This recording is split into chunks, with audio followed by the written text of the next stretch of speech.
இல்லை, இளைஞர்கள் மொத்தமா ஒரு கட்சியில் இல்லையே, எங்க கட்சியில் கலவனா இருக்காங்க. அது இருக்கு.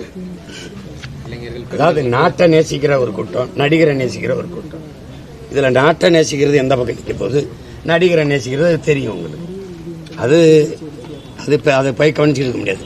எந்த இன்னைக்கு அஜித் வந்தா இதை விட கூட்டம் வரும், தம்பி சிவகார்த்திக் வந்தா இதை விட கூட்டம் வரும். நீங்க பீகார்ல போய் அந்த புஷ்பா பாட்டு வெளியிட போனாப்ல, பீகாருக்கும் அவருக்கும் சம்பந்தம் இல்லை, 15-20 லட்சம் பேர் கொண்டா. ஆமா, அங்க போய் அவர் என்ன தேர்தல் நிற்கப்படுறது. ஒரு திரைப்பட நடிகரை பார்க்கும்போது, திரையிலே பார்த்த ஒரு நடிகரை முதல்ல நேரில் பார்க்குறோம் போது ஒரு ஈர்ப்பு இருக்கத்தான் செய்யும், யாருக்குமே இருக்கத்தான் செய்யும். யாருமே வேணாம். இந்த இப்ப திரைப்பட நடிகை, புகழ்பெற்ற நடிகை குட்டி ஒண்ணு இல்லை, சேலத்தில் விவசாயிகள் போராட்டம் 400 பேர் உட்கார்ந்துருந்தாங்க. நயன்தாரா அவங்க ஒரு தங்க கடை திறக்க வந்தாங்க, 40,000 பேர் கொண்டாங்க.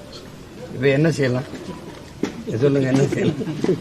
கூட்டம் அரசியல் அல்ல, கொள்கை தான் அரசியல். கூட்டம் கலையும், கொள்கை அப்படியே நிற்கும். அதுதான் நீங்க பார்க்கணும். இன்னைக்கு இருக்கும் ஒரு திரைப்பட கவர்ச்சி இருக்கும். அந்த நடிகரை 10 வாட்டி பார்த்தா அதே முடிஞ்சு தானே போயிடுவான்.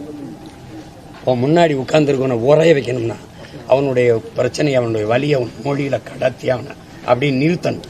அதான் நான் என்னை பார்க்க அன்னைக்கு கூட்டம் அதே கூட்டம் அப்படியே நிற்கிது, உரைய வச்சிருக்கேன்னா அவனுடைய வலியை அவன் இதயத்தை தொடுற மாதிரி அவன் மொழி அவனுக்காக நான் நின்று பேசுறது.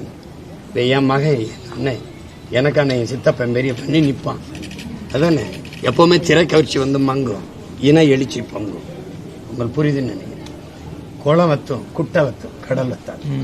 அண்டர்ஸ்டாண்ட்?